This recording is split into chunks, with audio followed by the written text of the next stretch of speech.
गोटे विशेष संगीत छड़ू आई समय आम नैवेद्य संग्रह कर गीतटी गाई शुणाइबे आम मनकर ईप्सिता भौणी आ पद्मश्री भौणी से स्थान को आसवे और आज गीत परिवेशन करूँ करूँ आम आनी नैवेद्य प्रभु निकट देवा।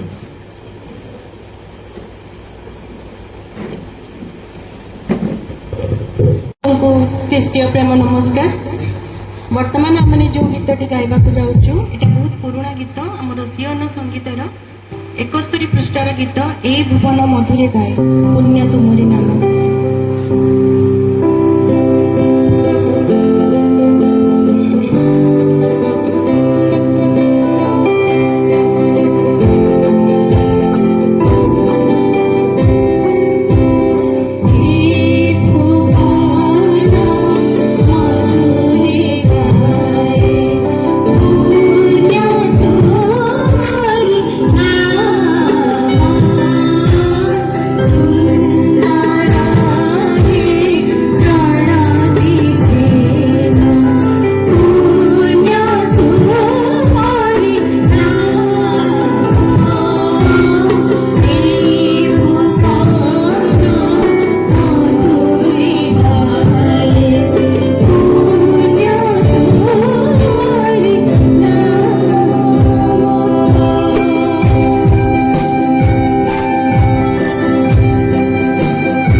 कर ग्राम संपादक स्थान को आसवे और नैवेद्य निमंते और वाक्य निमंते प्रार्थना उत्सर्ग करेंगे। प्रभु महानाम को विशेष भाव में धन्यवाद दे ପୂର୍ବରୁ ଆମମାନେ ଅନେକ ଥର ଚେଷ୍ଟା କରିଥିଲୁ ଗ୍ରାମ ମଧ୍ୟ ଏକ ଉଦ୍ଦୀପନା ସଭା କରିବା ନିମନ୍ତେ, କିନ୍ତୁ ସୁଯୋଗ ପାଇପାରିନଥିଲୁ। କିନ୍ତୁ ଆଜି ପ୍ରଭୁଙ୍କର ଅପାର ଦୟା କରୁଣା ମଙ୍ଗଳଦାନ ଗ୍ରାମ ପକ୍ଷରେ ଆଶୀର୍ବାଦ ସ୍ୱରୂପ ହୋଇଥିବାରୁ ଆଜି ଏହି ସନ୍ଧ୍ୟାରେ ଉଦ୍ଦୀପନା ସଭାର ପ୍ରଥମ ସନ୍ଧ୍ୟାରେ ଆମମାନଙ୍କୁ ଉପନୀତ କରିଥିବାରୁ ପ୍ରଭୁଙ୍କୁ ବିଶେଷ ଭାବରେ ହୃଦୟର ଗଭୀର କୃତଜ୍ଞତା ଜଣାଏ। ପୁଣି ଏହି ଉଦ୍ଦୀପନା ସଭାର ପ୍ରଥମ ସନ୍ଧ୍ୟାକୁ ମଧ୍ୟ ଆମମାନେ ପ୍ରଭୁଙ୍କ ଚରଣ ତଳେ ବିଶେଷ ଭାବରେ ଆମେ ସମର୍ପଣ କରିବା। ଏହି ସଭାରେ ମୁଖ୍ୟ ବକ୍ତା ଭାବରେ ଆମମାନଙ୍କ ଭାଇ ରେଭରେଣ୍ଡ ସଂଗ୍ରାମ କେଶରୀ ସିଂ ଆମମାନଙ୍କ ମଧ୍ୟରେ ଉପସ୍ଥିତ ହୋଇଥିବାରୁ ଗ୍ରାମ ତରଫରୁ ତାଙ୍କୁ ଅଭିନନ୍ଦନ ଏବଂ ସ୍ୱାଗତ ଜଣାଏ। ଏଠି ସଙ୍ଗେ ସଙ୍ଗେ ଆମ ମଣ୍ଡଳୀର ମୁଖ୍ୟ ପାଳକ ମହାଶୟ ଭାଇ ରେଭରେଣ୍ଡ ଡକ୍ଟର ନିହାର କୁମାର ପ୍ରଧାନ ଆମମାନଙ୍କ ମଧ୍ୟ ଉପସ୍ଥିତ ହୋଇଥିବାରୁ ଗ୍ରାମ ତରଫରୁ ତାଙ୍କୁ ମଧ୍ୟ ଅଭିନନ୍ଦନ ଜଣାଏ। ପୁଣି ତତ୍ସଙ୍ଗେ ସଙ୍ଗେ ମଣ୍ଡଳୀର ସଭାପତି ଇଞ୍ଜିନିୟର ପ୍ରେମ ସୁନ୍ଦର ରାଉତ ସେ ମଧ୍ୟ ଆମମାନଙ୍କ ମଧ୍ୟ ଉପସ୍ଥିତ ହୋଇଥିବାରୁ ତାଙ୍କୁ ମଧ୍ୟ ଅଭିନନ୍ଦନ ଜଣାଏ। ପୁଣି ମଣ୍ଡଳୀର ରେଭରେଣ୍ଡ ହିଜକିଆ ଲିମା ସେ ଆମମାନଙ୍କ ମଧ୍ୟ ଉପସ୍ଥିତ ହୋଇଥିବାରୁ ତାଙ୍କୁ ମଧ୍ୟ ମୁଁ ଅଭିନନ୍ଦନ ଜଣାଏ। ପୁଣି ଗ୍ରାମବାସୀଙ୍କ ସହିତ ଅନ୍ୟ ଗ୍ରାମମାନଙ୍କୁ ଯେଉଁ ଭାଇ ଭଉଣୀମାନେ ଆସିଛନ୍ତି ସେମାନଙ୍କୁ ଅଭିନନ୍ଦନ ଜଣାଇବା ସଙ୍ଗେ ସଙ୍ଗେ ଗ୍ରାମର ପ୍ରତ୍ୟେକ ଭାଇ ଭଉଣୀମାନଙ୍କୁ ସ୍ୱାଗତ ଏବଂ ନିମନ୍ତ୍ରଣ ଜଣାଇବା ସଙ୍ଗେ ସଙ୍ଗେ ପ୍ରଭୁଙ୍କ ନିକଟରେ ବିଶେଷରେ ପ୍ରାର୍ଥନା ବେଳେ ମାନେ ନିଜକୁ ସମର୍ପଣ କରିବା ଏହି ଉଦ୍ଦୀପନାର ଆଗାମୀ ଦିନଗୁଡ଼ିକ ସଫଳତା ସହିତ ସମ୍ପନ୍ନ ହେବ। ପ୍ରଭୁ ଏହି ଅନୁଗ୍ରହ କରନ୍ତୁ। ଆସନ୍ତୁ ଆମମାନେ ପ୍ରାର୍ଥନା ମଧ୍ୟକୁ ଯିବା। ପ୍ରେଜ୍ ଦ ଲର୍ଡ। Hallelujah hallelujah. ଧନ୍ୟବାଦ। ଜୟ ପ୍ରଭୁ ଯୀଶୁ ତୁମ ରକ୍ତର ଜୟ ହେଉ। ଜୟ ପ୍ରଭୁ ଯୀଶୁ ତୁମ ରକ୍ତର ଜୟ ହେଉ। महान परमेश्वर राजा मान राजा प्रभु मान को प्रभु बापा तुम्हें प्रार्थना शुणी था उत्तर दे था आश्चर्य अलौकिक असाध्य कार्य मान तुम्हें साधन करी था से हृदय गभीर कृतज्ञता तुम चरण जनाऊ बापा एवं तुम अनुग्रह आम जीवन रे बापा प्रत्येक भाव पुणी ग्राम जीवन प्रत्येक भाव बापा तुम्हें प्रचुर भाव बढ़ी देल बापा से हृदय गभीर कृतज्ञता देवा संगे संगे आज मैंने उद्दीपना सभा करने निमंते सफलता लाभ कर तुम चरण विशेष धन्यवाद दौच बापा। Praise the Lord hallelujah. मुख्य वक्ता तुम स्वर्गीय हस्त तुम्हें विस्तार करी पवित्र आत्मा चारण एवं उपस्थिति माध्यम वाक्य परिवेशन कर विशेष साहाय्य कर तुम्हें हजाओ तुम्हें नुचा मुख निस्तब्ध वाक्य द्वारा आम परितृप्त हृदय स्थान फेरी दिखते तुम्हें साहाय्य कर ग्रामवासी मान सहित जो मुख्य बंधु मैंने समस्त उपस्थित होते प्रत्येक तुम पवित्र बलवंत हस्त तले समर्पण देवा प्रत्येक जन को अनुग्रह और आशीर्वाद हस्त तुम्हें विस्तार करी बहुल भाव तुम्हें आशीर्वाद करपा यही उद्दीपना सभार आयोजन जो मैंने अंशग्रहण करते तुम अनुग्रह और आशीर्वाद हस्त विस्तार करने संगे संगे ग्राम उद्दीपना जागरण यह द्वारा प्रत्येक प्राण प्रत्येक व्यक्ति विशेष प्रत्येक परिवार उद्दीपना जागरण आसव नाम जपरी ख्रीष्टियान आम प्रकृत ख्रीष्टंकर नाम धरी जगत जब तुम साक्ष्य देवा पार। Praise the Lord hallelujah. जय प्रभु यीशु तुम रक्तर जय हेउ।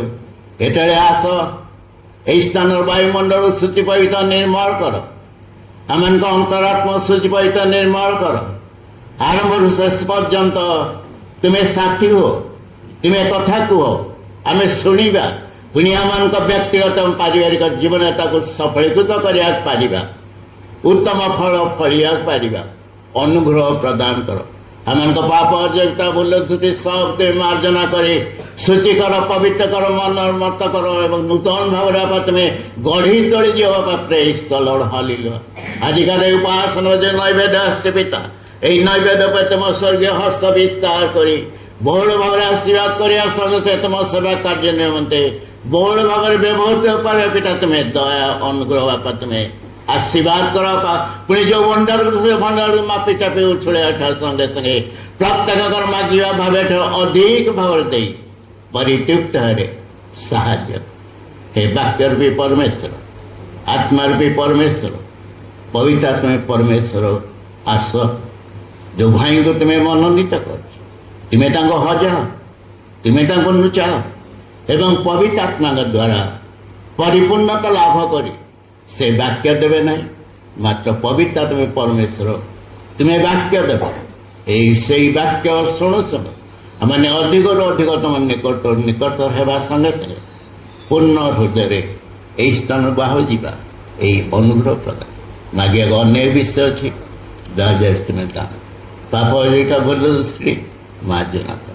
ଏହି କ୍ଷୁଦ୍ର ପ୍ରାର୍ଥନା ତ୍ରାଣକର୍ତ୍ତା ପ୍ରେମମୟ ପ୍ରଭୁ ଯୀଶୁ ଖ୍ରୀଷ୍ଟ ନାମରେ ମାଗୁଅଛି, ଆମେନ୍। ବର୍ତ୍ତମାନ ଆମେ ଗୋଟେ ବିଶେଷ ମୁହୂର୍ତ୍ତକୁ ଆସିଛୁ, ଯେଉଁ ମୁହୂର୍ତ୍ତ ପାଇଁ ଆମେ ଅନେକ ଦିନର ଅପେକ୍ଷାରେ ଥିଲୁ ଉଦ୍ଦୀପନା ସଭା କରିବା, ଯେପରି ଆପଣ ସମ୍ପାଦକ କହିଲେ। କିନ୍ତୁ ପ୍ରଭୁ ତାଙ୍କର ଯୋଜନା ଅନୁସାରେ ତାଙ୍କର ସମୟରେ ଆମକୁ ସୁଯୋଗ ଦେଇଥିବାରୁ ଆମେ ଧନ୍ୟବାଦ ଦେଉଛୁ। ଏବଂ ଆଜି ଆମମାନଙ୍କ ମଧ୍ୟରେ ଆଜିର ଯେଉଁ ବକ୍ତା ଅଛନ୍ତି ରେଭରେଣ୍ଡ ସଂଗ୍ରାମ କିଶୋର ସିଂ, ଅତି ସୁପରିଚିତ, ତାଙ୍କର ପରିଚୟ ଦେବାର ମୁଁ କିଛି ମନେ କରୁନି, କିନ୍ତୁ ତଥାପି ପ୍ରଭୁ ଆମକୁ ଯେଉଁ ତାଙ୍କର ଉପସ୍ଥିତି ଦେଇ ଏହି ସ୍ଥାନକୁ ଆଣିଛନ୍ତି, ଆମେ ସେମାନଙ୍କୁ ତାଙ୍କ ପାଇଁ ଆଉ ଥରେ ଧନ୍ୟବାଦ ଦେଉଛୁ ପ୍ରଭୁଙ୍କୁ। ମୁଁ ବିଶେଷ ସମୟ ନେବିନି। ବର୍ତ୍ତମାନ ପ୍ରଭୁ ଶ୍ରୀକୃଷ୍ଣଙ୍କର ମଧୁର ନାମରେ ଏବଂ ମୋ ନିଜ ପକ୍ଷରୁ ଏବଂ ଆପଣମାନଙ୍କ ସମସ୍ତଙ୍କ ପକ୍ଷରୁ ମୁଁ ତାଙ୍କୁ ଅନୁରୋଧ କରୁଛୁ ସେ ସ୍ଥାନକୁ ଆସିବେ। ଆଉ ଆଜିର ଯେଉଁ ମୂଳ ପ୍ରସଙ୍ଗ ଆମର ରହିଛି, ଏ ଜଗତ ପରିବର୍ତ୍ତିତ ହେଉଅଛି, ସେ ଉପରେ ପ୍ରଭୁ ତାଙ୍କୁ ଯାହା ଦେଇଛନ୍ତି ତାଙ୍କ ହୃଦୟରେ ସେ ବାକ୍ୟ ସେ ଆମକୁ ପରିବେଷଣ କରିବେ। ରେଭରେଣ୍ଡ ସଂଗ୍ରାମ କିଶୋର ସିଂ।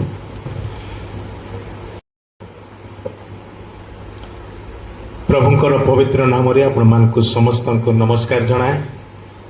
କିଛି ବର୍ଷର ବ୍ୟବଧାନ ପରେ ଖ୍ରୀଷ୍ଟିଆନପୁରକୁ ଫେରି ଆସିବା ଆଉ ମୋ ପାଇଁ ବଡ଼ ସୌଭାଗ୍ୟର ବିଷୟ ଅଟେ। କଟକର ବିଭିନ୍ନ ସାହିରେ ପ୍ରଭୁ ମୋତେ ଅନେକ ଥର ସୁଯୋଗ ଦେଇଛନ୍ତି ସହଭାଗିତାରେ ଆସିବା ପାଇଁ, ଆପଣମାନଙ୍କ ସହିତ ଆନନ୍ଦ କରିବା ପାଇଁ ଏବଂ ପ୍ରଭୁଙ୍କର ବାକ୍ୟର କିଛି ସେବା କରିବା ପାଇଁ। ମୁଁ ବହୁତ ବହୁତ ଆନନ୍ଦିତ ଆଉ ଥରେ ଫେରି ଆସିବାର ସୁଯୋଗ ପାଇଥିବାରୁ।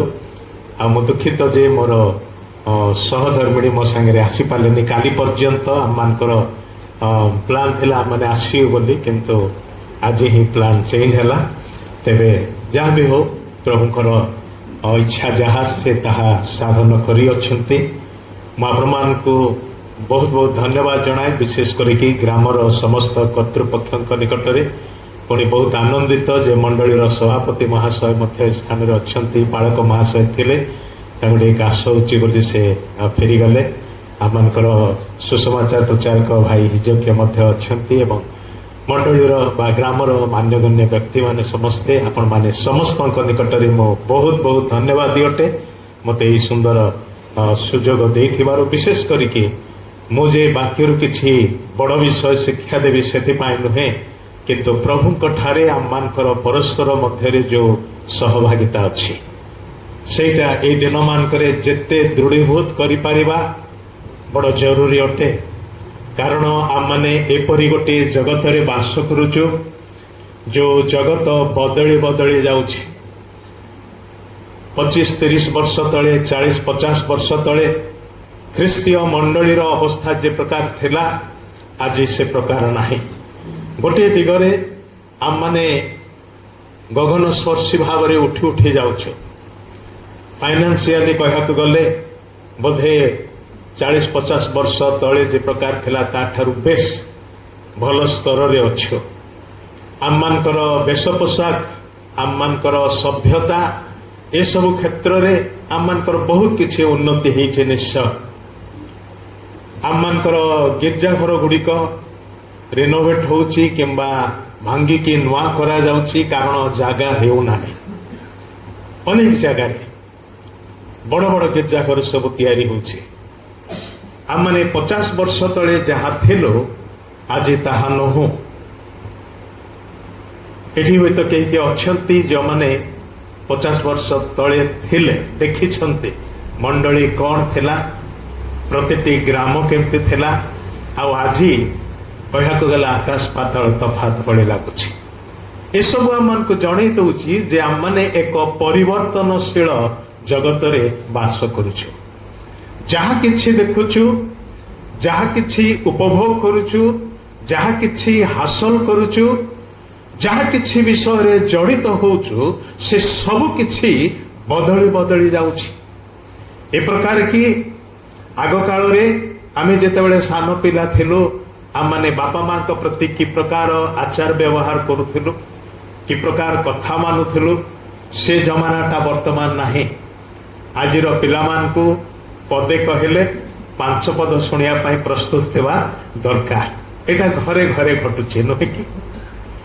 ଆମେ ଗୋଟେ କଥା କହିଲେ ସେମାନେ ଆଉ 10ଟା କଥା ଆମମାନଙ୍କୁ ବୁଝେଇ ଦେବା ପାଇଁ ପ୍ରସ୍ତୁତ ଅଟନ୍ତି। ଏମିତି କି ସେମାନେ କହିବାକୁ ପାରନ୍ତି ଯେ ତମେ କିଛି ଜାଣିନାହଁ। ମତେ ଲାଗେ ଯେ ସେମାନେ କମ୍ପ୍ୟୁଟରକୁ ଧରିକି ଜନ୍ମ ହେଇଛନ୍ତି, ଯୋଉଟା ଆମ ଜମାନାର ପାଇଁ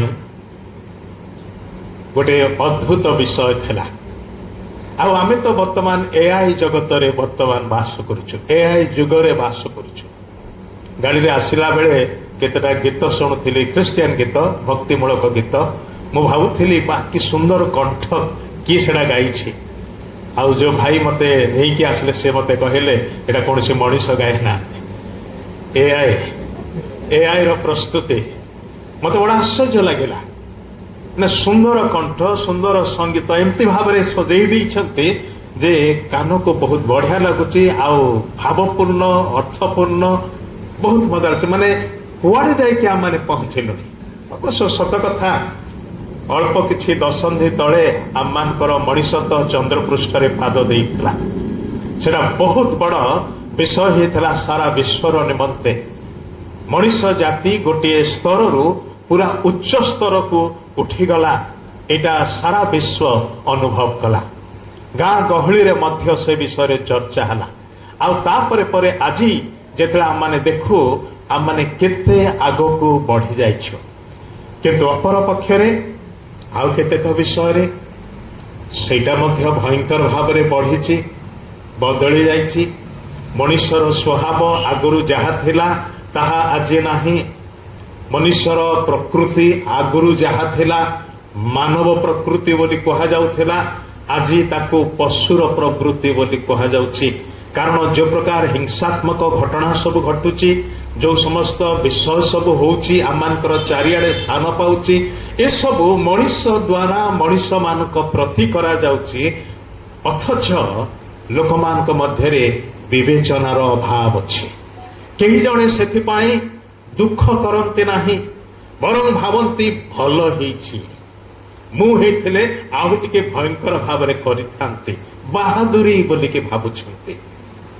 ନୈତିକ କ୍ଷେତ୍ରରେ ଆମେ କେତେ ତଳକୁ ଖସିଛୁ। ଯଦିବା ଯାନ୍ତ୍ରିକ ଯୁଗରେ, ଯଦିବା ଅନ୍ୟାନ୍ୟ ବିକାଶନରେ ଆମମାନେ ବହୁତ ଉପରକୁ ଉଠିଛୁ, କିନ୍ତୁ ମୋରାଲିଟିରେ, ଆମମାନଙ୍କର ନୈତିକ କ୍ଷେତ୍ରରେ ଆମମାନେ ଭୟଙ୍କର ଭାବରେ ତଳକୁ ଖସିଛୁ। ମନେ ହୁଏ ନୋହଙ୍କ ସମୟରେ ଯେପରି ଅବସ୍ଥା ଥିଲା, ଆଜି ତାଠାରୁ ଆହୁରି ଭୟାନକ ଅବସ୍ଥାରେ ଆମମାନେ ପହଞ୍ଚିଛୁ। 100 ବର୍ଷ ଧରି ଲୋକମାନଙ୍କୁ ଶିକ୍ଷା ଚେତନା ଦେଲା ପରେ ମଧ୍ୟ ଗୋଟିଏ ବୋଲି ଆତ୍ମା ଅନୁତାପ କରନ୍ତା କି? ତାହା ହେଲା ନାହିଁ। ଆଉ ସେ 100 ବର୍ଷ ସମୟକାଳ ମଧ୍ୟରେ ନୋହ ଗୋଟିଏ ବିଷୟରେ ଭୁଲ କଲେ ନାହିଁ। ଯଦିବା ତାଙ୍କର ସେବା କାର୍ଯ୍ୟ ବିଷୟରେ ଆଜିର ମିଶନ ୱାର୍ଲଡକୁ ଯଦି କୁହାଯିବ ବା ପଚରାଯିବ ଯେ ନୋହଙ୍କର ସେବା କାର୍ଯ୍ୟ ବିଷୟରେ ଆପଣଙ୍କର ସମୀକ୍ଷା କଣ ବୋଲି କହିଲେ, ସେମାନେ କହିବେ ଟୋଟାଲ ଫେଲିୟର। କାହିଁକି? ଗୋଟିଏ ବି ଆତ୍ମା ଲାଭ କରିନାହାନ୍ତି। କିନ୍ତୁ ମୁଁ କହିବି 100% ସକ୍ସେସଫୁଲ। କାହିଁକି? ହଁ, ପଡୋଶୀ ମାନଙ୍କ ମଧ୍ୟରୁ ଜଣକୁ ବି ଲାଭ କଲେ ନାହିଁ, ସତ କଥା। ଯୋଉ ଗାଁରେ ବାସ କରୁଥିଲେ ସେଥିରୁ ଜଣକୁ ବି ଲାଭ କଲେ ନାହିଁ, ସତ କଥା। ମାତ୍ର ନିଜ ପରିବାରର 8ଟି ପ୍ରାଣୀ ମଧ୍ୟରୁ ଜଣକୁ ମଧ୍ୟ ହରେଇ ନାହାନ୍ତି। ହାଲେଲୁୟା। ଜଣକୁ ବି ହରେଇ ନାହାନ୍ତି। ଭାଇ ଭଉଣୀ ମାନେ 50 ଜଣକୁ ଲାଭ କରି ନିଜର ପରିବାରକୁ ଯଦି ହରେଇବେ, ପ୍ରଶ୍ନ ହବ କି ଲାଭ? ଆଉ ପ୍ରଭୁ ତ ଏଇ କଥା ହିଁ କହିଦେଲେ, ସାରା ଜଗତ ଲାଭ କରି ଜଣେ ମନୁଷ୍ୟ ଯଦି ନିଜର ପ୍ରାଣକୁ ହରାଏ, ନିଜର ଆତ୍ମାକୁ ହରାଏ, ତାହେଲେ ସେଥିରେ କି ଲାଭ? ଆଉ ନୋହଙ୍କ ବିଷୟରେ ମୁଁ କହିବି ଯେ ସେ 100% ସକ୍ସେସଫୁଲ ହେଲେ। ତାଙ୍କର ଜମାନା ତାଙ୍କର ପ୍ରତିକୂଳ ଥିଲା, ତାଙ୍କର ଜମାନା ତାଙ୍କୁ ବିରୋଧ କରୁଥିଲା, ତାଙ୍କର ଜମାନା ତାଙ୍କୁ ତାଡ଼ନା କରୁଥିଲା, ଥଟ୍ଟା କରୁଥିଲା, ଉପହାସ କରୁଥିଲା, ପରିହାସ କରୁଥିଲା। ସେ ଯୋଉ ବଡ଼ କାର୍ଯ୍ୟ କରୁଥିଲେ, ଯୋଉଟା କି ଚିନ୍ତାର ବାହାରର କାର୍ଯ୍ୟ, ସେ ପର୍ଯ୍ୟନ୍ତ କେହି ସେମିତିକାର ପ୍ରକଳ୍ପରେ ହାତ ଦେଇ ନଥିଲେ, କେହି ସେ ପ୍ରକାର ଗୋଟେ ନୂଆ କାର୍ଯ୍ୟ କରିନଥିଲେ। ବଣରୁ କାଠ ସଂଗ୍ରହ କରିକି ତାକୁ ଗୋଟେ ଜାହାଜ ତିଆରି କରିବା, ସେଟା କାହାରି ସ୍ୱପ୍ନରେ ନଥିଲା, କୌଣସି ବୈଜ୍ଞାନିକର ତାହା ଉଦ୍ଭାବନ ନଥିଲା। କିନ୍ତୁ ଈଶ୍ୱର ସେଇ ବ୍ୟକ୍ତିଙ୍କୁ କି ପ୍ରକାର ଭାବରେ ଡାକିଲେ ଏବଂ କହିଲେ, ତାଙ୍କୁ ପୁଣି ନକ୍ସାଟି ଦେଇଦେଲେ, ତୁମେ ଏଇ ଅନୁସାରେ କରିବ, ଏଇ ପଦାର୍ଥ ସବୁ ବ୍ୟବହାର କରିବ, ଏମିତି ଭାବରେ ତାକୁ ତିଆରି କରିବ। ତାର ଲମ୍ବା ଏତେ ହବ, ତାର ଚଉଡ଼ା ଏତେ ହବ, ତାର ଉଚ୍ଚତା ଏତେ ହବ, ସେଥିରେ କେତେ ଥାକ ରହିବ ଏବଂ କେତୋଟି ଦ୍ୱାର, କେତୋଟି ଝରକା ରହିବ, ସବୁ ବିଷୟ ଡିଟେଲ କହିଦେଲେ। ଏବଂ ଜାହାଜ ତିଆରି କରିବା ପାଇଁ ସମୟ ଲାଗିଲା। ଆଉ ସେଇ ସମୟ ମଧ୍ୟରେ ସେ ଯୋଉ ସତର୍କବାଣୀ ପ୍ରଭୁଙ୍କ ଠାରୁ ଶୁଣିଥିଲେ, ସେଇ ସତର୍କବାଣୀ ତାଙ୍କ ପରିବାର ପାଇଁ କେବଳ ନଥିଲା, ସେଟା ପୃଥିବୀର ସବୁ ପରିବାର ପାଇଁ ଦିଆଯାଇଥିଲା। ସେଥିପାଇଁ ସେ ନିଜକୁ ବଡ଼ ଦାୟିତ୍ୱ ସମ୍ପନ୍ନ ବ୍ୟକ୍ତି ଭାବରେ ସେ ଗ୍ରହଣ କଲେ। କହିଲେ, ମୁଁ ଏଥିପାଇଁ ଦାୟୀ ଅଟେ, ଯଦି ମୁଁ ନ କହିବି ଆଉ ଯଦି ସେମାନେ ମରିବେ ତାହେଲେ ମତେ ହିସାବ ଦେବାକୁ ପଡ଼ିବ। ଆଉ ସେଥିପାଇଁ ବର୍ଷ ପରେ ବର୍ଷ, 100 ବର୍ଷ ପର୍ଯ୍ୟନ୍ତ, କେହି କହନ୍ତି 120 ବର୍ଷ ବୋଲିକି, ସେ ଯାହା ବି ହଉ, ଏତେ ଲମ୍ବା ସମୟ ସେ ପ୍ରଭୁଙ୍କର ସୁସମାଚାରକୁ ଲୋକମାନଙ୍କ ନିକଟରେ ପ୍ରକାଶ କରିବାରେ ବିଫଳ ହେଇନାହାନ୍ତି, ବିଶ୍ୱସ୍ତ ଭାବରେ ପ୍ରଚାର କରିଛନ୍ତି।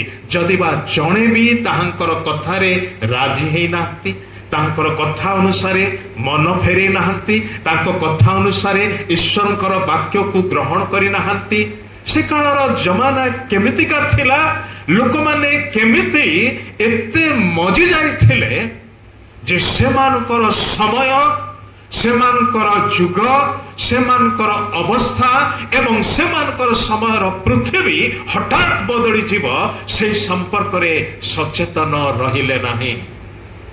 ଏତେ ସମୟର ପ୍ରଚାର ପରେ, ଏତେ ସମୟର ଶିକ୍ଷା ପରେ ସେମାନେ ବିବେଚନା କରିବାକୁ ପାରିଲେ ନାହିଁ ଯେ ଆମେ ଯେମିତି ଅଛୁ ସେମିତି ସବୁବେଳେ ରହିବା ନାହିଁ। ହଠାତ୍ ଅଚାନକ ଅନପେକ୍ଷିତ ଭାବରେ ଗୋଟିଏ ଘଟଣା ଘଟିବାକୁ ଯାଉଛି, ସେଇ ଘଟଣା ବିଷୟରେ ବାରବାର କୁହାଯାଉଛି, ବର୍ଷ ପରେ ବର୍ଷ କୁହାଯାଉଛି। ମାତ୍ର ସେ ଘଟଣାଟି ଥରେ ଘଟିବ, ସବୁଦିନ ପାଇଁ ସବୁ କିଛି ବଦଳିଯିବ। ଭାଇ ଭଉଣୀ ମାନେ, ଈଶ୍ୱର ସତର୍କବାଣୀ ଦିଅନ୍ତି। ପବିତ୍ର ବାଇବଲ ପାଇଁ ଆମେ ଈଶ୍ୱରଙ୍କର ଧନ୍ୟବାଦ କରୁ। ବାଇବଲ ପରି ସ୍ପଷ୍ଟ ପୁସ୍ତକ ପୃଥିବୀରେ ଆଉ ଗୋଟିଏ ନାହିଁ।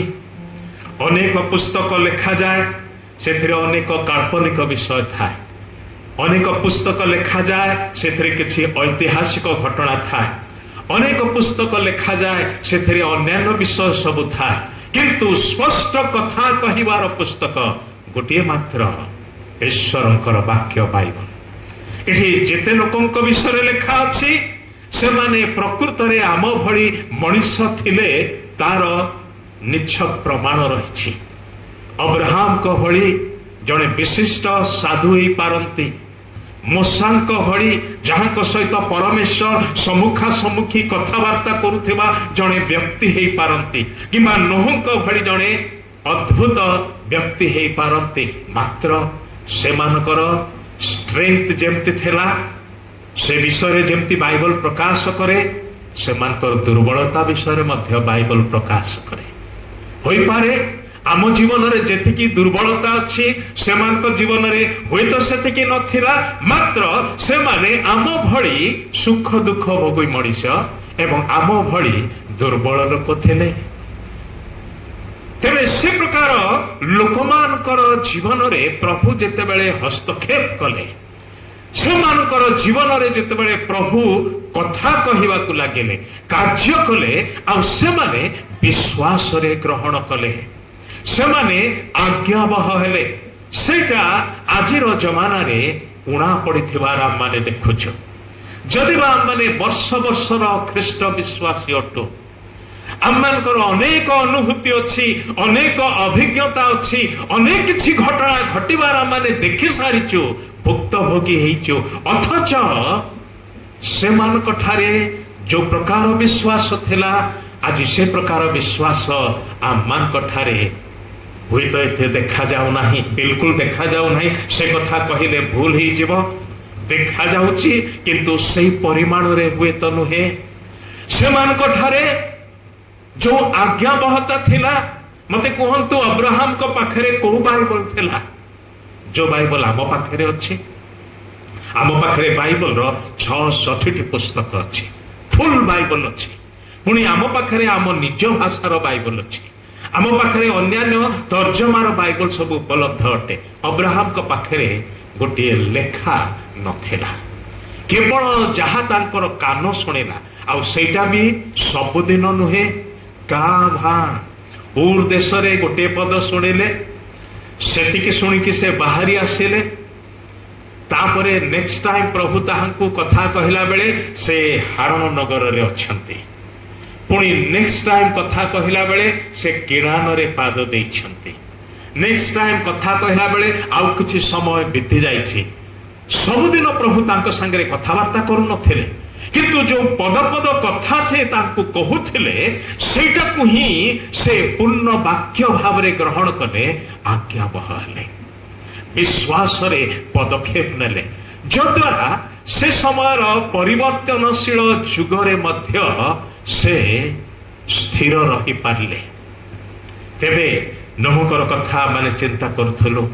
ନୋହଙ୍କ ସମୟର ଜମାନା, ସେ ସମୟର ଲୋକମାନେ ଭାବିଲେ ନାହିଁ ଯେ ଆମର ଅବସ୍ଥା ବଦଳିବାକୁ ଯାଉଛି, ଭୟଙ୍କର ଭାବରେ ବଦଳିବାକୁ ଯାଉଛି। ସେମାନେ ଭାବୁଥିଲେ ଯେ ନୋହ ହଉଛି ଗୋଟେ ପାଗଳ, ସେ କଣ କହୁଛି ସେ ଜାଣେ ନାହିଁ, ଆମେ ତାଠାରୁ ବେଶ ଜାଣିଛୁ। ବର୍ଷା କଣ ଆମେ କେବେ ଦେଖିନା, ଆଖି ଖୋଲିବା ଦିନ ଠାରୁ ବର୍ଷା କଣ ଆମେ ଜାଣି ନାହୁଁ। ଆଉ ଇଏ କହୁଛି କଣ ପ୍ରଳୟ ହବ, ଆକାଶରୁ ପୁରା ବାଦଲ ଫଟା ବର୍ଷା ହବ, ଭୂମିରୁ ପୁଣି ଝର ସବୁ ଖୋଲିଯିବ, ସମୁଦ୍ର ତାର ହିଡ଼ ଭାଙ୍ଗିବ, ସୀମା ଲଙ୍ଘନ କରିବ, ଚାରିଆଡୁ କେବଳ ପାଣି ପାଣି ହେଇକି ସାରା ପୃଥିବୀ ବୁଡିଯିବ। ଆମ ଗାଁ ପାଖରେ ପୁରା ଏତେ ଉଚ୍ଚ ପର୍ବତ ଅଛି, ଯଦି ପାଣି ଏତେ ହବ ଆମ ପର୍ବତ ଶିଖରକୁ ପଳେଇବୁ। ଆଉ କେହି ତ କେତେ ମହଲା ଘର ବନେଇଥିବେ ବୋଧେ, କହିଲେ ମୁଁ ଛାତ ଉପରକୁ ଉଠିଯିବି, ମୋର କିଛି ହବ ନାହିଁ। ବୁଢାର କଥା କିଏ ଶୁଣୁଛି? ସମସ୍ତେ ସେମିତି ହିଁ ଭାବିଲେ, କିନ୍ତୁ ନୋହ ତାଙ୍କ ପରିବାରକୁ ସବୁଦିନ ବୁଝେଇ ଦଉଥିଲେ। ଏ ଲୋକମାନଙ୍କର ଭାବନା ଅନୁସାରେ, ଏ ଲୋକମାନଙ୍କର ଗତିବିଧି ଅନୁସାରେ, ଏ ଲୋକମାନଙ୍କର ଆଚରଣ ଏବଂ ପ୍ରତିକ୍ରିୟା ଅନୁସାରେ ତୁମେ ଚାଲ ନାହିଁ। এই বর্তমান যুগর অনুরূপী হুଅ ନାହିଁ। ଯୋଉ ଈଶ୍ୱର ଦର୍ଶନ ଦେଇଛନ୍ତି, ଯୋଉ ଈଶ୍ୱର କଥା କହିଛନ୍ତି, ସେ ବିଶ୍ୱାସ ଯୋଗ୍ୟ, ଏଇଟା ମୁଁ ଜାଣେ। ସେ ଯାହା କହିଛନ୍ତି ତାହା ନିଶ୍ଚିତ ରୂପେ ଘଟିବ। ହୋଇପାରେ କିଛିଟା ବର୍ଷ ଅତିବାହିତ ହେଇଯାଇପାରେ। ଚିନ୍ତା କରି ଦେଖନ୍ତୁ, ତାଙ୍କ ପରିବାରରେ ବର୍ଷକୁ ଥରେ ତ କେକ୍ କଟା ହଉଥିବ ନା। ନୋହ ଯୋଉ ଦିନ ଠାରୁ ଶୁଣିଲେ ସେଇ ବର୍ଷର କେକ୍ କଟା ହେଲା, ତା ଆର ବର୍ଷ ପୁଣି କେକ୍ କଟା ହେଲା। ପିଲାମାନେ ସମସ୍ତେ, 3 ପୁଅ 3 ବୋହୂ, ତାଙ୍କ ସ୍ତ୍ରୀ ମିଶିକି ନୋହଙ୍କର ଜନ୍ମବାର୍ଷିକୀ ପାଳନ କରୁଛନ୍ତି। ନେକ୍ସଟ ଇୟର ଗୋଟେ 10 ବର୍ଷ ପଳେଇଲା, ତାପରେ ଆଉ ଗୋଟେ ଦଶନ୍ଧି ପଳେଇଲା, ତାପରେ ଆଉ ଗୋଟେ ଦଶନ୍ଧି, 50 ବର୍ଷ ସରିଗଲା, ହାଫ ସେଞ୍ଚୁରୀ। ପିଲାମାନେ ବି ପଚାରିଥିବେ ବୋଧେ, ବାପା 50ଟା ବର୍ଷ ବିତିଗଲାଣି, କାହିଁ ବର୍ଷାର ଗୋଟେ ବିନ୍ଦୁ ପଡ଼ିବାର ଜଣା ପଡୁନାହିଁ। ବେଳେବେଳେ ପଚାରିଥିବେ ନିଶ୍ଚୟ। ନା ସେମାନେ ସ୍ୱର୍ଗଦୂତ ଥିଲେ କି ସବୁ ଜାଣିଥିଲେ? ବିଲକୁଲ ନୁହଁ। ଆମ ଭଳି ସାଧାରଣ ପରିବାର ଥିଲେ। 60 ବର୍ଷ, 70 ବର୍ଷ, 80, 90 ବର୍ଷ ବିତିଗଲା, 99 ଇୟର୍ସ ଗଲା। प्रभु तुमको कथा कहीकि एबे 100 वर्ष पुरलाणी कहीं किछि होनी कहार कथा सत्य तुमर कथा सत्य ना पड़ोसी माने जहाँ कहते सेटा सत्य आमे भी थे आमे भी सही कथा ही कही था कहार कथा सत्य बालक प्रचारक माने जहाँ कहते सेटा सत्य बाइबल कौन कहते सेटा सत्य से अनेक भावती बाइबल वर्तमान जुग प्रযোज्य नुहे बोली कहते से ओल्ड फैशन बुक जमाना जमती पड़ेला पुराना जमाना एटा भी पड़े बोली भावती फरासी दार्शनिक तो से कथा ही कही समय से कहले आज 100 वर्ष पर बाइबल नथिबा पृथ्वी रे बाइबल नथिबा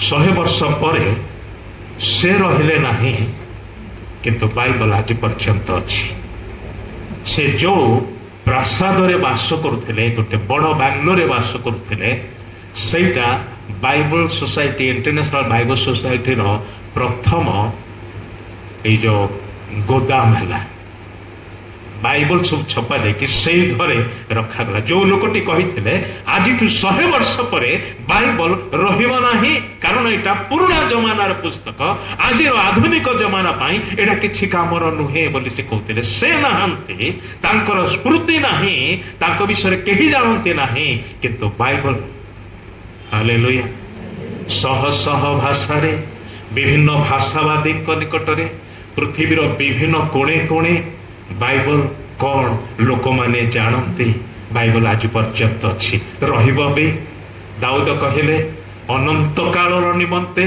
तुम्भे आपणा वाक्य को रखी अछ आ ईश्वर को पुत्र ए धरा पृष्ठ को आसी कहले आकाश एवं पृथ्वी लोप मात्र मोहर वाक्य हालेलुया लोप पाइब नाही पाइब नाही केते लोक केते सम्राट माने केते सरकार एटा को लोप करिया पाई चेष्टा करछंती विफल होछंती आगो भी जो माने चेष्टा करिवे वृथा प्रयास हबो किंतु सफल ही पारिबे नाही कारण एटा मनुष्यर वाक्य ही थिले केबे ठारु लोप पाई सारी थांता किंतु एटा कहार वाक्य जो ईश्वर आज भी जीवित जो ईश्वर अनादि एवं अनंत बोली कहा जाए ताहांकर वाक्य लोप पाइब नाही लोप पाई नाही लोकंकर परिवार 100 वर्ष पर मध्य ए पड़ोसी माने बोधे जहा कहते सेटा सत्य बोधे बोले कि कहला बेल को प्रभुंकर आवाज आउ थे आसला नह समय हे गला तुम आ गोटे काम बाकी अच्छी तुम्हें मनुष्य मान को यथेष्ट कही सार से माने शुणिले नाही आउ शुणिबे नाही मध्य एबे मु तुमको जंगल को पठाउछि तुम्हें बण को जाओ एवं जीवजंतु मान को कह नुह अबाक कि अनेक थे ईश्वर को एक अड़ुआ कथा तुम्हें कहूछ प्रभु ना मु बाघर भाषा जानी ना हाथीर भाषा जानी ना मांकड़र भाषा जानी ना आउ कहार भाषा जानी ना चढ़ईर भाषा जानी मु को भाषा रे प्रचार करी जो द्वारा से माने मो कथा बुझिबे आउ मो कथा मानिके आसीबे आ तुमे कहूच से मान को पाखक जाओ से मान को कह से माने जोड़ा जोड़ा हे के आसीबे सूची प्राणी माने सात सात दंपति हे के आसीबे एमतिका कथा मनुष्य मान को जाइकी बुझेली से माने बुझिले नाही ए पशु पक्षी माने बुझिबे मात्र नोह कौन कले आज्ञा बहन के जेतेबेले आम मानकर लॉजिक काम करे नाही the only thing expected from us is obedience no argument ईश्वर आम ठारू जुक्ति तर्कर अपेक्षा करते नहीं चाहते नहीं से गोटे विषय अपेक्षा करछंती मु जहा कही अछि ताहा तुम्हें मानिब ना नहीं तमे न मानिले पत्थर गुड़े को मानिबा पाई प्रस्तुत अछंती न कहले जाउछि प्रभु चली गले ମୁଁ ଜାଣିନି ତାଙ୍କର 3 ପୁଅ ମଧ୍ୟ ସାଙ୍ଗରେ ଗଲେ କି ନାହିଁ, ବୋଧେ ଯାଇଥିବେ, କାରଣ ବାପା ବଣକୁ ଯାଉଛନ୍ତି, ବୟସ ଆଉ ଟିକେ ବଢି ଯାଇଛି, କୋଉ ବାଘ ବାଘ ଯଦି ଖାଇଦବ ସେଥିପାଇଁ ନିଜର କୁରାଢି ଯାହା ଥିଲା ସବୁ ଧରିକି ହୁଏତ ଯାଇଥିବେ। ଆଉ ନୋହ ଚିଲ୍ଲେଇକି ଡାକୁଛନ୍ତି। ମୁଁ ଜାଣିନି କୋଉ ଭାଷାରେ ହୋଇପାରେ, ସେ ପର ଭାଷାରେ ପ୍ରଚାର କରିଥିବେ ପରା, ଯୋଉ ଭାଷା ଏମାନେ ସମସ୍ତେ ବୁଝିଥିବେ। ଏଣିବେ ଯେତେବେଳେ ସେ ଚିଲ୍ଲେଇକି ଡାକୁଛନ୍ତି, ସମସ୍ତେ ଏକାଠି ହେଇଯାଉଛନ୍ତି ଗୋଟିଏ ଜାଗାରେ, ଆଉ ସମସ୍ତେ ନୋହଙ୍କ ଆଡକୁ ଅନେଇଛନ୍ତି। ଆଉ ନୋହ କଣ କହୁଛନ୍ତି ଶୁଣୁଛନ୍ତି। ନିଜ ନିଜର ଗୁମ୍ଫାକୁ ଫେରିଯିବା ପରିବର୍ତ୍ତେ ସେମାନେ ଲାଇନରେ ଆସୁଛନ୍ତି, ଯୋଡ଼ା ଯୋଡ଼ା ହେଇକି ଆସୁଛନ୍ତି। ଆଉ ନୋହ ଆଗେ ଆଗେ ବାଟ କଢେଇକି ନଉଛନ୍ତି, କୋଉ ପର୍ଯ୍ୟନ୍ତ? ଜାହାଜର ଦ୍ୱାର ପର୍ଯ୍ୟନ୍ତ। ଗାଁର ଲୋକମାନେ ଭାବିବେ ରେମଣ୍ଡ ସର୍କସ ଆସିଗଲା, ବିନା ଟିକଟରେ ରେମଣ୍ଡ ସର୍କସ ଆସିଗଲା। ହଁ ଆସ ସର୍କସ ଦେଖିବ, ଅଳ୍ପ ସମୟ ପାଇଁ ଦେଖ, ତାପରେ ନିଜର ସର୍କସ ହେଲା ବେଳକୁ ତାପରେ କଣ ହବ? ସେତେବେଳକୁ ନେଡିଗୁଡ କହୁଣି କି ସମସ୍ତେ ଲାଇନରେ ଭିତରେ ପଶୁଛନ୍ତି ଅବାକ ହେଇକି। ମୁଁ ଜାଣିନି ସେତେବେଳେ ତ ମୋବାଇଲ ନଥିଲା, ନହେଲେ କେତେ ଯେ ଫଟୋ ଉଠିଥାନ୍ତା, କେତେ ଯେ ହେଡଲାଇନ୍ସରେ ନ୍ୟୁଜ ସବୁ ବାହାରିଥାନ୍ତା। ସବୁ ଜୀବଜନ୍ତୁ ଯୋଡ଼ା ଯୋଡ଼ା ହେଇକି ଏ ବୁଢାର କଥାରେ ଭିତରେ ପଶୁଛନ୍ତି, ସତେ ଯେମିତି ସେମାନଙ୍କ ପାଇଁ ହିଁ ବର୍ଷା ହବ, ସେମାନଙ୍କ ପାଇଁ ହିଁ ବନ୍ୟା ହବ। ଆଉ ସେମାନେ ପଶିଗଲେ, ସବୁ ପଶିଗଲେ। ପ୍ରଭୁ କହିଲେ ଏବେ ତୁମର ସମୟ ନୁହଁ, ତୁମେ ତୁମର ପରିବାର ପ୍ରବେଶ କର। ସେମାନେ ପ୍ରବେଶ କଲେ, ଭିତରେ ଗଲା ଉତାରେ କେତେ ଦିନ ଅପେକ୍ଷା କଲେ? 1 ୱିକ୍। ବର୍ଷା ହେବା ପୂର୍ବରୁ ଜାହାଜରେ ପଶିଲା ପରେ ଗୋଟିଏ ସପ୍ତାହ ଆଉଥରେ ଅପେକ୍ଷା କରିବାକୁ ପଡ଼ିଲା। ସେ ଗୋଟିଏ ସପ୍ତାହ କେତେ ଟେନସନର ସମୟ ହେଇଥିବ ନୋହ ଏବଂ ପରିବାର ପାଇଁ। ଏପଟେ ବାହାର ଲୋକମାନେ, ତମେ ତ ଜାହାଜରେ ପଶିଗଲ, କାହିଁ ବର୍ଷା? କୋଉଠି ପାଣି ଅଛି? ଯେମିତି ଥିଲା ସେମିତି ଅଛି। 7 ଦିନ ପରେ ଦ୍ୱାର ବନ୍ଦ ହେଲା। ଆଉ ନୋହ ବନ୍ଦ କରିନାହାନ୍ତି, ବନ୍ଦ କଲେ ସଦାପ୍ରଭୁ ପରମେଶ୍ୱର। ନୋହ ଭିତରକୁ ପଶିଲା ବେଳକୁ ପରମେଶ୍ୱର କହିଲେ, ନୋହ ଆସ, କମ୍ ଇନ୍। ତାମାନେ ପ୍ରଭୁ କୋଉଠି ଥିଲେ? ବାହାରେ ନା ଭିତରେ? ଜାହାଜ ଭିତରେ ଥିଲେ। ସେ କହିଲେ କମ୍ ଇନ୍, ଭିତରକୁ ଆସ। ନୋହ ପଶିଗଲେ ପ୍ରଭୁଙ୍କ ସହିତ, ସମସ୍ତ ଜୀବଜନ୍ତୁ ସହିତ। ଆମେ ତ ଜାଣୁ ଦାନିଏଲ କେବଳ ସିଂହ ଗୁମ୍ଫାରେ ଥିଲେ, ସିଂହମାନେ ତାଙ୍କର କିଛି କରିନଥିଲେ, କିନ୍ତୁ ନୋହ ଆଉ ତାଙ୍କର ପରିବାର ସିଂହ, ବାଘ, ଭାଲୁ, ଯେତେ ହିଂସ୍ର ଜନ୍ତୁ ସମସ୍ତେ ସେଇ ଗୋଟିଏ ଜାଗାରେ, କିନ୍ତୁ କେହି ବି ସେମାନଙ୍କୁ ନା କାମୁଡ଼ିଛନ୍ତି ନା ଖାଇଛନ୍ତି, ବରଂ ଏମାନେ ସେମାନଙ୍କୁ ଖାଇବାକୁ ଦେଇଛନ୍ତି କେତେ ମାସ ପର୍ଯ୍ୟନ୍ତ। ସେ କି ପ୍ରକାର ବାତାବରଣ ହେଇଥିବ, କି ପ୍ରକାର ସେଇ ପରିବେଶ ହେଇଥିବ। ଆଉ ନୋହ ଆଉ ତାଙ୍କର ପରିବାର କେମିତି ଜାହାଜ ଭିତରେ ବ୍ୟସ୍ତ ରହିଥିବେ।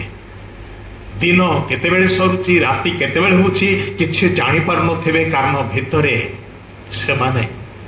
ଆଉ ଏ ପାଖରେ ଯେତେବେଳେ ଦ୍ୱାର ବନ୍ଦ ହେଲା, ତାପରେ ହଠାତ୍ ବର୍ଷା ଆରମ୍ଭ ହେଲା। ବର୍ଷା ଆରମ୍ଭ ହେବାରୁ ଲୋକମାନେ କଣ ଭାବିଥିବେ? ଗୋଟେ ନୂଆ ଅନୁଭୂତି। ଗୋଟେ କେହି ପ୍ରଥମ ବର୍ଷା ହେଲେ ବିଶେଷ କରି ପିଲାମାନେ ବାହାରକୁ ଦୌଡ଼ି ଯାଆନ୍ତି, ଆଉ କଣ କରନ୍ତି? ବର୍ଷାରେ ଭିଜିକି ଖେଳନ୍ତି, ନୁହେଁ କି? ମୁଁ ଜାଣିନି ଆପଣମାନଙ୍କ ମଧ୍ୟରୁ କେତେ ସେମିତି କରିଥିଲେ କି ନାହିଁ ସାନ ବେଳେ, କିନ୍ତୁ ମୁଁ ଯେହେତୁ ଗୋଟେ ଗାଁରୁ ଆସିଛି, ସେଥିପାଇଁ ଗାଁରେ ଭାରି ମଜା ମାନେ କରୁଥିଲୁ। ବର୍ଷା ପ୍ରଥମ ବର୍ଷା ପଡ଼ିଲା ମାନେ ଆମେ ଘରୁ ବାହାରେ, ଗାଳି ଶୁଣିଲେ ମଧ୍ୟ ନିଶ୍ଚୟ ଭିଜିକି ଖେଳିବୁ, ମଜା ଲାଗୁଥିଲା। ଏମାନେ ସେୟା ଭାବିଲେ, କିନ୍ତୁ ଧୀରେ ଧୀରେ ବଢି ଚାଲିଲା, ପାଣି ଘର ଭିତରେ ପଶିଲା। ସେତେବେଳକୁ ହଠାତ୍ ପାଣି ବଢି ଯାଉଛି, ଘର ବୁଡ଼ିବାକୁ ଲାଗିଲାଣି, ଆଉ ଘରେ କିଏ ରହିପାରୁନାହାନ୍ତି। ପାହାଡ଼ ପର୍ବତକୁ ଚଢୁଛନ୍ତି, କେହି ଗଛ ଚଢୁଛି, ବିଭିନ୍ନ ପ୍ରକାର ଅବସ୍ଥା ହଉଛି, କିନ୍ତୁ ପାଣିରେ ଭାସି ଭାସି ଆସିକି ଜାହାଜର କାନ୍ଥକୁ ଲୋକମାନେ ବାଡଉଛନ୍ତି, କହୁଛନ୍ତି ନୋହ ଖୋଲ, ନୋହ ଖୋଲ। ଭିତରୁ କୌଣସି ଆବାଜ ନାହିଁ, ଉତ୍ତର ନାହିଁ। ଯେତିକି କହିବା କଥା, ଯେତିକି ସମୟ ପର୍ଯ୍ୟନ୍ତ କହିବା କଥା ପ୍ରଭୁ କହିସାରିଥିଲେ ନୋହଙ୍କ ଦ୍ୱାରା, କିନ୍ତୁ ଶୁଣିଲେ ନାହିଁ କେହି। ସବୁ କିଛି ହଠାତ୍ ବଦଳିଗଲା। ସେମାନେ ଯୋଉ ସୁନ୍ଦର ଗାଁରେ ରହୁଥିଲେ କିମ୍ବା ସହର ମଧ୍ୟରେ ରହୁଥିଲେ, ବାକ୍ୟରେ ଲେଖାଯାଏ, ସୁସମାଚାର ପୁସ୍ତକର ଲେଖକ ଲେଖନ୍ତି, ପ୍ରଭୁ ଯୀଶୁ ନିଜେ ଉଦ୍ଧୃତ କରିଛନ୍ତି ଏହି ଘଟଣାକୁ। ଆଉ ସେ କହୁଛନ୍ତି ଶେଷ କାଳରେ ମଧ୍ୟ ସେହି ପ୍ରକାର ହିଁ ହବ। ନୋହଙ୍କ ସମୟରେ ଯେମିତି ହେଇଥିଲା, ଲୋକମାନେ କିଣା ବିକାରେ ବ୍ୟସ୍ତ ରହିବେ, ଲୋକମାନେ ଘର ସବୁ ତିଆରି କରିବାରେ ବ୍ୟସ୍ତ ରହିବେ, ଲୋକମାନେ ବିବାହ କରିବାରେ ବ୍ୟସ୍ତ ରହିବେ।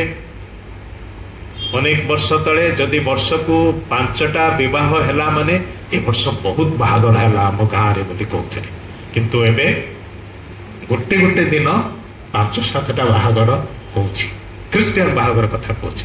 ଆଉ ଆମମାନଙ୍କର ସହର କଥା ଦେଖିଲେ ତ ଚାରିଆଡେ ନୁହେଁ, ଘର ତିଆରି କଥା ଅବି ଯୁଆଡେ ଦେଖିଲେ ବି ଗଛ ଦେଖାଯାଉ ନାହିଁ, କେବଳ କଂକ୍ରିଟ ଜଙ୍ଗଲ ଦେଖାଯାଉଛି ସବୁ ଜାଗାରେ। ଏବେ ଗାଁ ଗୁଡାକ ମଧ୍ୟ ସହର ହେବାରେ ଲାଗିଲାଣି। ସବୁ କିଛି ବଦଳି ଯାଉଛି।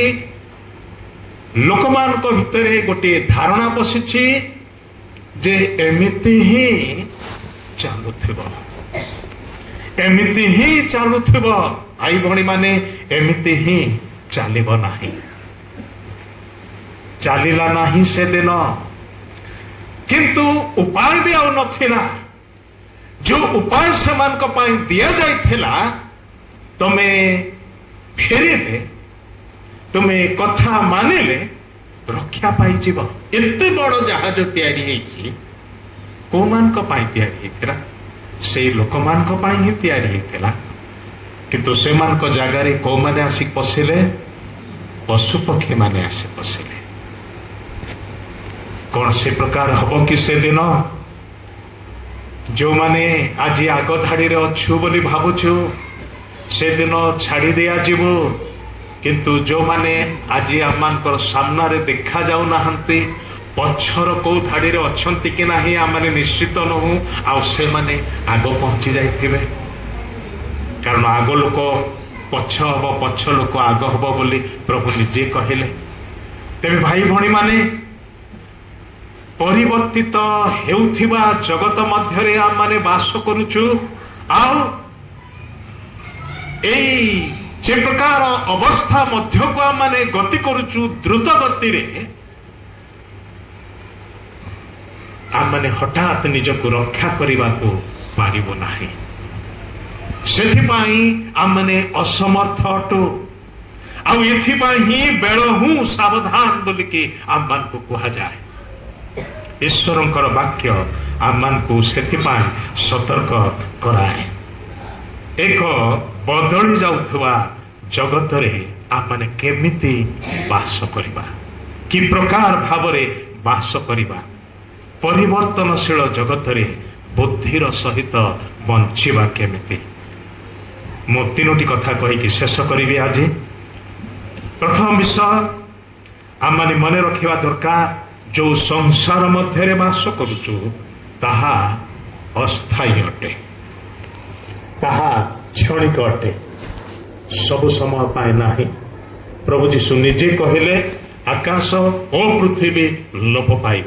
ଆଉ ବାଇବଲର ଶେଷ ପୁସ୍ତକରେ ଶିଷ୍ୟ ଯୋହନ ଦର୍ଶନରେ ଦେଖିଲେ ଯେ ଏତେ ବଡ଼ ଆକାଶ ବସ୍ତ୍ର ପରି ଗୁଡେଇ ହେଇକି କୁଆଡେ ପଳେଇଲା ଏବଂ ଏ ପୃଥିବୀ କୁଆଡେ ଚାଲିଗଲା।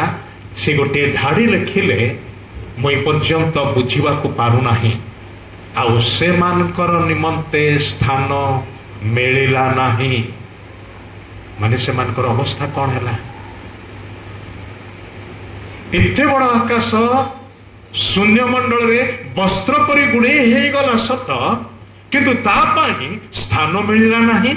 ଏତେ ବଡ ପୃଥିବୀ ଯୁଗ ଯୁଗ ଧରି ମଣିଷ ଜାତିକୁ, ସବୁ ପ୍ରକାର ପ୍ରାଣୀ ଜଗତକୁ ଧରି ରଖିଥିଲା, से पृथ्वी पाई स्थान मिलला नहीं से कुआड़ लुप्त हो गला पुरातन विषय सबू लोप पाई अछि देख सबु किछि नुआ होई अछि तापर से शेष अध्याय को लिखुछन्ते तत्परे मो देखिली एक नूतन आकाश मंडल और नूतन पृथ्वी हालेलुया ए पुरातन विषय भाई भणी माने जोठी आम माने भाबुछु जे जुग जुग एमती रही जिबा जेहेतु एटा बदली मारे जना पड़ू ना जदि बा बदलुची भल भाव बदलुची बोली भाबुछु यांत्रिक भाव बदलुची बोली भाबुछु 15-20 वर्ष तले जो मोबाइल फोन थिला आजिर मोबाइल फोन ताठारु केते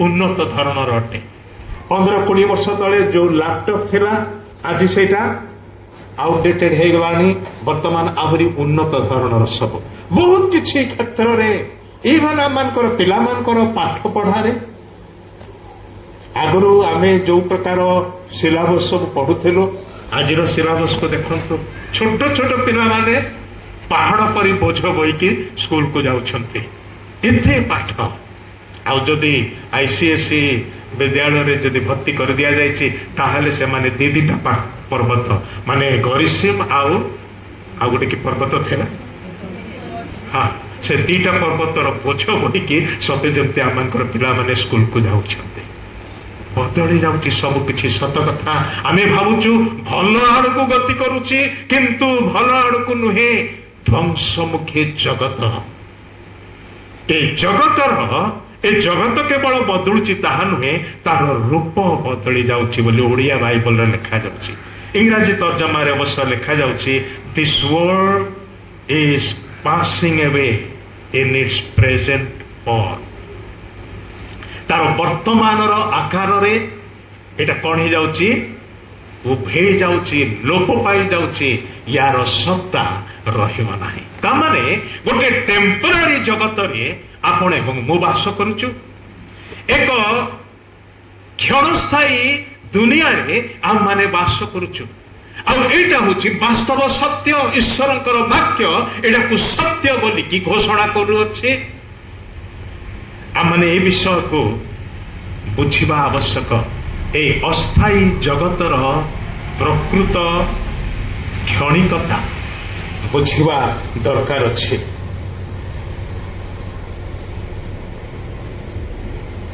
आम माने ए प्रकार गोटे धारणा रे वास करूछु मु जहा पाइछि ता सब बेले रहिबो जदि जमी मो नारे अछि जेहेतु पट्टा मो नारे अछि सेतिपाई सेटा सब बेले रहिबो आ साधारणतः आग काल लिखा जा आजिकल सेमते लिखा जाउछि कि नाही मु जानिनी किंतु शेष रे लिखा जाइतो जो पर्यंत सूर्य चंद्र अछंती नहीं से पर्यंत ए जमाने बिक्री करिवा लोक से लेखिकी दब सेमते सूर्य चंद्र थिबा पर्यंत ए जमी अमक लोक भोग करिवे सूर्य चंद्र थिबा पर्यंत से अमक लोक बंची थिबे सेटा लिखा जाउ नाही ताको परिवार बंची थिबे सेटा लिखा जाउ नाही आममानकर पट्टा थाई पारे मात्र आमने अस्थायी बोली कि प्रमाणित होछि 1912 साल रे विराट बड़ जहाजटी तैयारी करागला आपण माने से नाटा अनुमान कर सारे जो माने से जहाज को तैयारी कले से जहाजटी से समय मानव जातिर सर्वश्रेष्ठ तैयारी विषय बोली कि घोषणा करागला the greatest and strongest creation of man बोली कि कहगला आउ जेतेबेले से जहाज एते सुंदर भाव रे सजै दिया गला एवं लोक माने से जहाज रे भरी गले गोटे कूलरू गोटे बंदररू आउ गोटे बंदर को जीवार निमंते समस्ते बड़ खुशीर सहित से माने यात्रा आरंभ करुछंती आ से समय रे जे जड़े मुख्य लोक थिले से कहले ए जहाजटा केबे भी बुड़ीब नाही सेठी कहिथिले बोधे ही था किंतु से आउ गोटे धाड़ी जोड़ी देले कौन कहले ईश्वर चाहिए मध्य बुड़े पारिबे नाही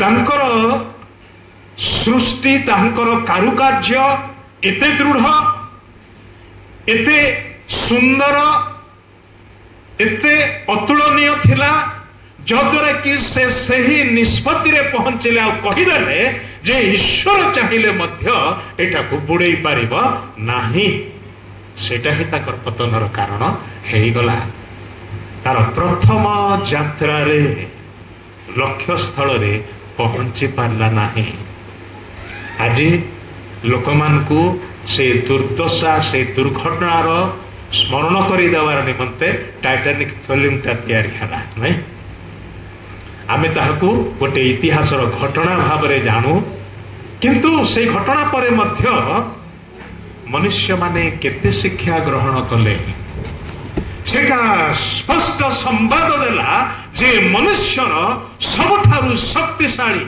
सबठारु मजबूत एवं सुंदर कारुकार्य मध्य गोटे निमिष नष्ट हो जीवार संभावना अच्छी जितेबले ईश्वरंकर कारुकार्य ए बृहत आकाश मंडल ए बृहत पृथ्वी लोप पाइब बोली कह जाउची ताहले मनुष्यर निर्मित विषय कौन सेटा गोटे कुटा सदृश मात्र मनुष्य केते गर्व करे केते अहंकार करे से भाविने जे एमती ही चलुव आउ अनेकंकर धारणा अच्छी कौन मु एमती ही बंची मरबी नाही आखि आगे केते लोक मरबार देखुचु परिवार लोक माने कांदती जड़े मरीगला बोलिकी दुख करिकी आमे जाइके टिके मुह सुखेकी ठिया हेउ मात्र आमे भी मरिबु ए विवेचनाटा एते आसे नाही एडी सहजरे आसे ना बेले बेले तो आसे किंतु आमे सेटा को ग्रहण न कला भली आसे बाइबल प्रभु जीशु ही कहते नहीं गोटे उदाहरण जड़े लोकर प्रचुर फसल है आ से वर्ष एते फसल है रखिया जगह ना से कौन प्लान कला तार छोट छोट अमार सब भांगी देकी विराट बड़ बड़ बनैला आ सब जाक भरीगला मुझे भी ठीक ता भली ही भावी था माने एते फसल खाइबा लोक बेसी नहांती ता परिवार कथा कह जाओ ना भावुँ हूँ से एकला थिला परा से निजक कहला नहीं तो परिवार लोक मान कही था नहीं कि तार स्त्री तार पिला मान को डाकिकी आस समस्ते बस मुझे गोटे बड़ कथा कही कौन तुम तुम बापा केते कौन रखी देछि देख बसी खाइले भी सरीब नाही हेले ताको परिवार लोक बोधे नथिले सेतिपय से क्या कहब पड़ोशी मान तो से आयोजन करी नाही सेतिपय पड़िशा लोक को कहब नाही अन्य कहा से आयोजन करे नाही सेतिपय अन्य मान को कहब नाही बेस आराम चौकी रे बसी पड़िले कॉफी पीऊ पीऊ निज प्राण को निजे कहले रे प्राण तो एते संचित अच्छी एते वर्षर निमंते यही होची आममानकर पतित मनर समस्या आमे निजको बेले बेले एड़े असीम बोली भाबू आमे निजको बेले बेले एमिति भाबू जे भविष्यता आम हाथ मुठारे अच्छे आमे जेमिति चाहिबो सेमिति हबो हाँ टेलीविजन रो रिमोट को आपण कंट्रोल करि परिबे एसी रो रिमोट को कंट्रोल करि परिबे आजिकली पंखा रो रिमोट मध्य कंट्रोल करिवार विषय सब आसी गला आपणकर डोर रो लॉक को कंट्रोल करि परिबे आपणकर सब किछि के आज रिमोट रे कंट्रोल करि परिबे मात्र भविष्यत को आपणकर रिमोट कंट्रोल करि परिबो नाही विशेष करि कि आमानकर निजर प्राण केते दिन रहिबो सेही संपर्क रे डाक्तर माने सब प्रकार चिकित्सा कला उतारे मध्य हाथ टेकी दउछंती कहउछंती आमर विद्या रे जहा सब थिला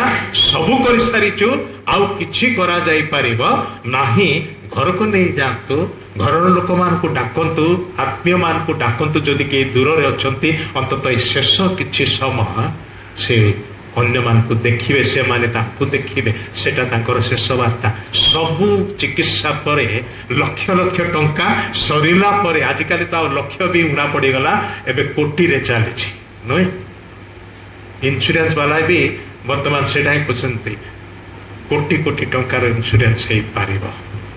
କୋଟି କୋଟି ଟଙ୍କାର ଇନ୍ସୁରାନ୍ସ ହବ ଯେ ୟାର ମଧ୍ୟ ଲକ୍ଷ ଲକ୍ଷ ଭର୍ତ୍ତି କରିବାକୁ ହବ।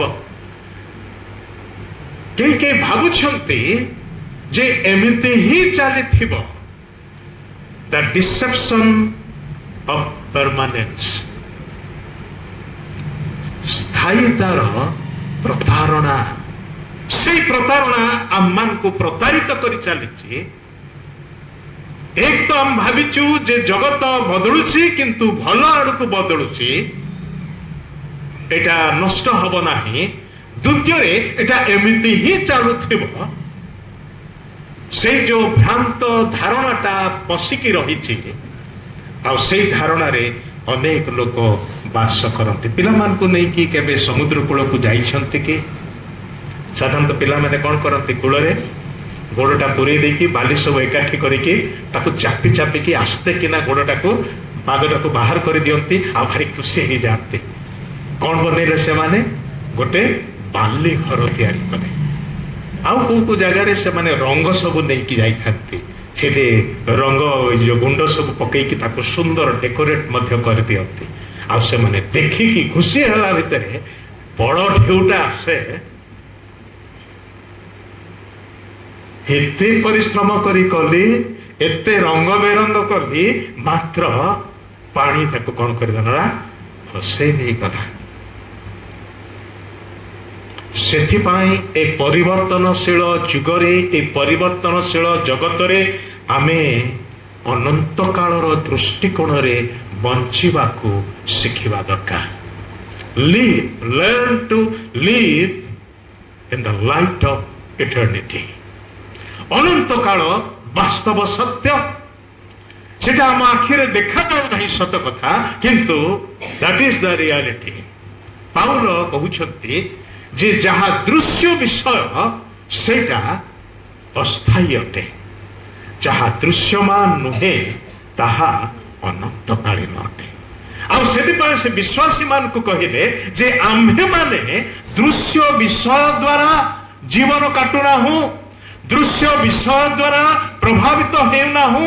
ଖ୍ରୀଷ୍ଟ ବିଶ୍ୱାସୀ ଭାବରେ ଆମ୍ଭେମାନେ ଅଦୃଶ୍ୟ ବିଷୟ ଦ୍ୱାରା ପ୍ରଭାବିତ ଅଟୁ, ନିୟନ୍ତ୍ରିତ ଅଟୁ, ପରିଚାଳିତ ଅଟୁ। ସେଥିପାଇଁ ହିଁ ଆମମାନଙ୍କୁ ବିଶ୍ୱାସୀ ବୋଲି କୁହାଗଲା।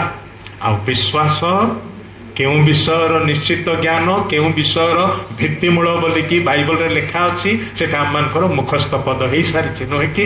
କହିବା ଦରକାର ନାହିଁ। ଯାହା ଅଦୃଶ୍ୟ,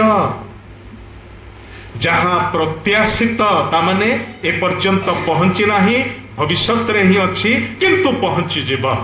ଯାହା ଦେଖାଯାଉ ନାହିଁ କିନ୍ତୁ ନିଶ୍ଚିତ ରୂପେ ଅଛି, এই যে জ্ঞান সেটা হচ্ছে বিশ্বাস। আর সেই বিশ্বাসরে বিশ্বাসীকে বঞ্চিবাকু হব।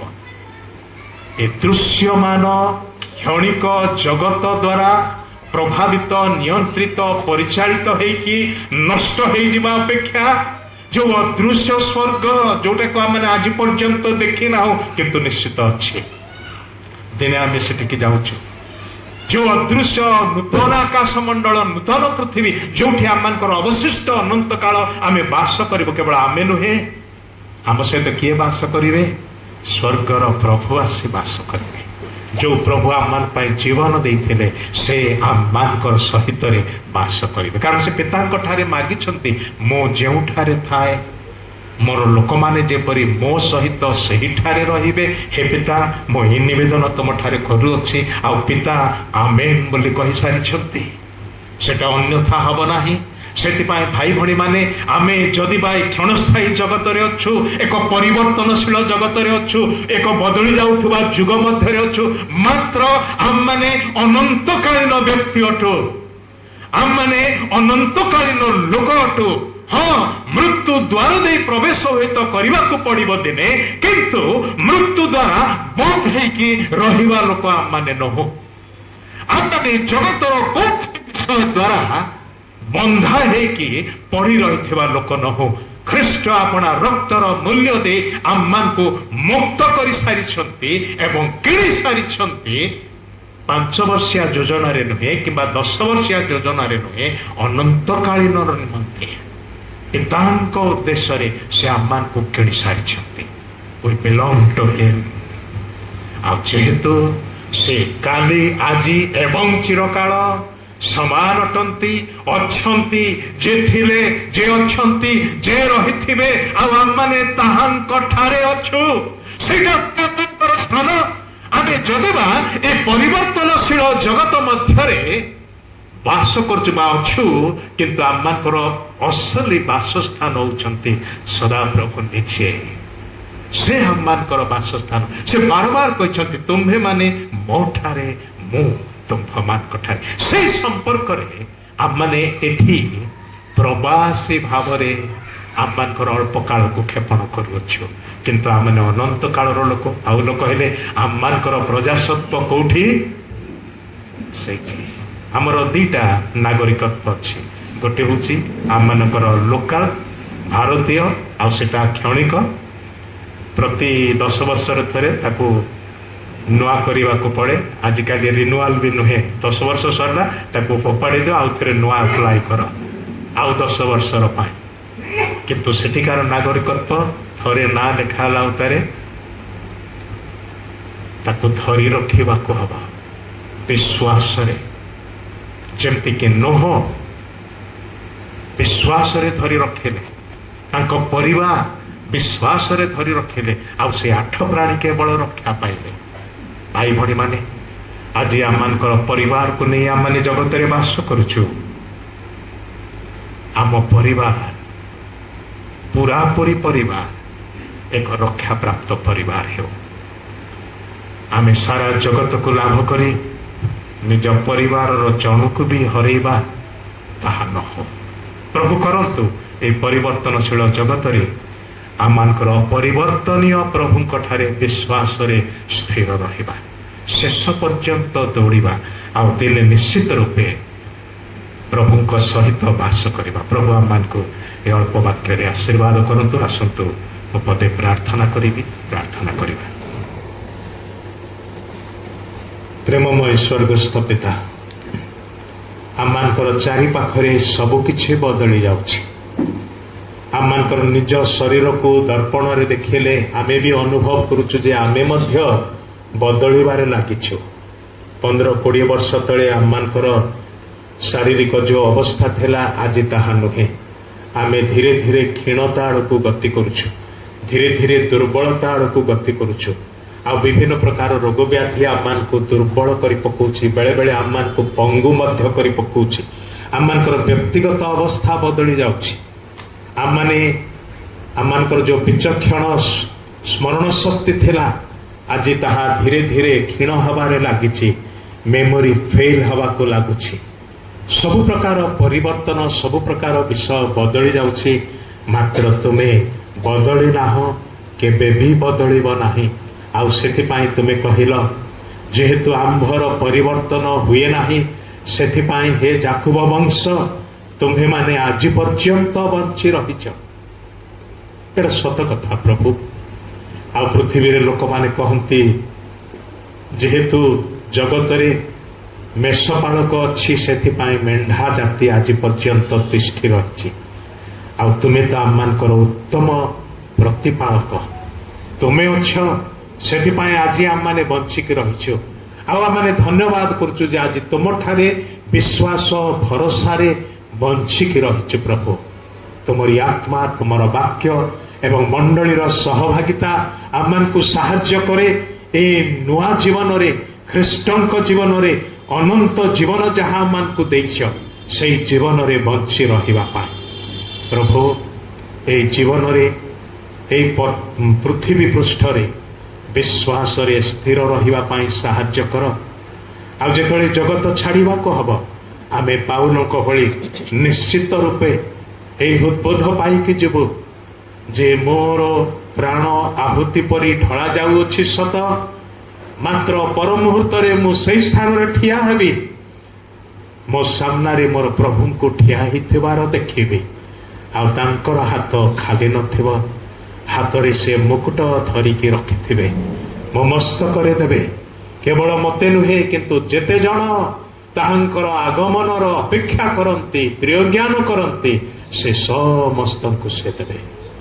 ପ୍ରଭୁ, ତୁମେ ଆମମାନଙ୍କୁ ସେ ସ୍ୱର୍ଗୀୟ ଗୌରବମୟ ଭରସା ଦେଇଛ ଯେ ତୁମେ ଆଉ ଥରେ ଆସୁଅଛ ଆମମାନଙ୍କୁ ନେଇଯିବାର ନିମନ୍ତେ। ଆଉ ଯେତେବେଳେ ତୁମେ ନେବା ପାଇଁ ଆସୁଛ, ଆମମାନେ ଏ ପୃଥିବୀ ପୃଷ୍ଠରେ ଥାଉ କିମ୍ବା ମାଟି ତଳେ ପୋତି ହେଇକି ଥାଉ, କିଛି ଫରକ ପଡ଼ିବ ନାହିଁ।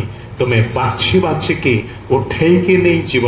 ଆଉ ଏ ମର ଶରୀରରେ ନୁହେଁ ପ୍ରଭୁ, ଅକ୍ଷୟ ଅମର ଶରୀରରେ ପ୍ରଭୁ ଆମମାନଙ୍କୁ ଅନନ୍ତ କାଳର ନିମନ୍ତେ ଉଠେଇ ନେଇଯିବ। ତମ ସାଙ୍ଗରେ ଯୁଗ ଯୁଗ ଧରି ରହିବ, ଯାହା ଆଉ କେବେ ବି ବଦଳିବ ନାହିଁ। ଧନ୍ୟବାଦ କରୁଛୁ ପ୍ରଭୁ। ତୁମର ପ୍ରିୟ ଲୋକମାନଙ୍କୁ ଆଶୀର୍ବାଦ କର। ଏ ପ୍ରଥମ ସନ୍ଧ୍ୟାରେ ଆମମାନଙ୍କ ମଧ୍ୟବର୍ତ୍ତୀ ସହବର୍ତ୍ତୀ ପରମେଶ୍ୱର ହଲ ଧନ୍ୟବାଦ କରୁଛୁ। ଏ ରାତ୍ର ଭାର ତୁମେ ନିଅ, ପ୍ରତ୍ୟେକଙ୍କୁ ଶାନ୍ତିର ବିଶ୍ରାମ ଦିଅ। ତୁମର ଅନୁଗ୍ରହରେ ନୂଆ ଏକ ପ୍ରଭାତ ଦେଖିବା ପାଇଁ, ନୂଆ ଏକ ଦିନରେ ପଦାର୍ପଣ କରିବା ପାଇଁ ସାହାଯ୍ୟ କର। ପୁଣି ପ୍ରଭୁ ତୁମର ଉଦ୍ଦେଶ୍ୟରେ ବଞ୍ଚିବାର ନିମନ୍ତେ ଅନୁଗ୍ରହ ଦିଅ। ଆସନ୍ତାକାଲି ତୁମର ଦୟାରେ ବାଇବଲ ଷ୍ଟଡିରେ ଏକାଠି ହେବୁ, ପୁଣି ସନ୍ଧ୍ୟା ଉପାସନାରେ ଏକାଠି ହେବୁ। ତୁମେ ଆମମାନଙ୍କୁ ସାହାଯ୍ୟ କର। ସବୁ ଗୌରବ କେବଳ ତୁମର ହେଉ। ଯୀଶୁଙ୍କ ନାମରେ ଏହି ପ୍ରାର୍ଥନା ଉତ୍ସର୍ଗ କରୁଅଛୁ। ଆମେନ୍। ଧନ୍ୟବାଦ।